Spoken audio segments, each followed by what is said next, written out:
veux que je te raconte l'histoire de la montagne de bombes? Ok, mais par contre, moi, je ne raconte mes histoires qu'aux enfants qui se lavent les dents. Donc attrape ta brosse à dents, ton dentifrice, allez tu rentres, jusqu'à ce que l'histoire soit terminée. 3, 2, 1, 0. Imagine si un jour, en plantant des radis dans le jardin ou en cueillant des champignons dans la forêt, tu tombais sur de vieilles munitions ou d'anciennes bombes. Ouh là là, il faudrait tout de suite prévenir tes parents ou ta famille. Qui préviendrait le maire? Qui préviendrait les démineurs? On ne laisse pas des bombes comme ça dans la nature, même si elles sont très vieilles, même si elles sont enfouies sous des tonnes de terre depuis des années, et même si elles ne risquent plus d'exploser. Ça arrive parfois qu'un agriculteur ou que des personnes qui travaillent sur un chantier découvrent en remuant la terre de vieux obus oubliés. L'agriculteur ne peut évidemment plus cultiver son champ et le chantier est interrompu jusqu'à ce que les bombes soient retirées et neutralisées par des spécialistes.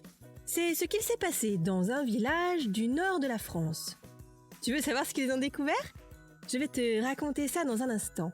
Mais avant, je voudrais te dire quelque chose d'important. Pourquoi, à ton avis, c'est si important de bien se brosser les dents? Eh bien, parce que si on n'en prend pas soin, des caries risquent de se développer et les dents de s'abîmer. Et contrairement aux requins, si nos dents d'adultes tombent, elles ne repoussent pas.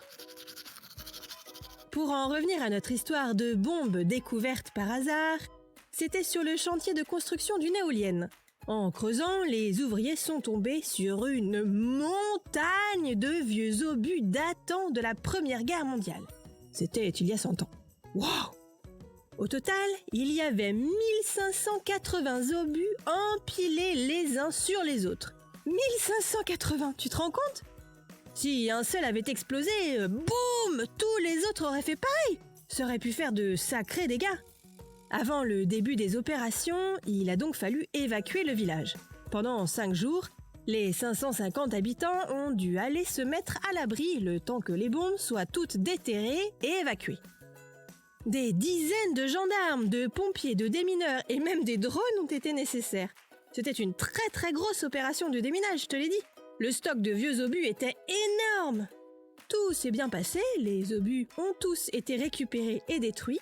Les habitants ont pu rentrer chez eux sans encombre, le champ a été rebouché et l'éolienne pourra être construite comme prévu.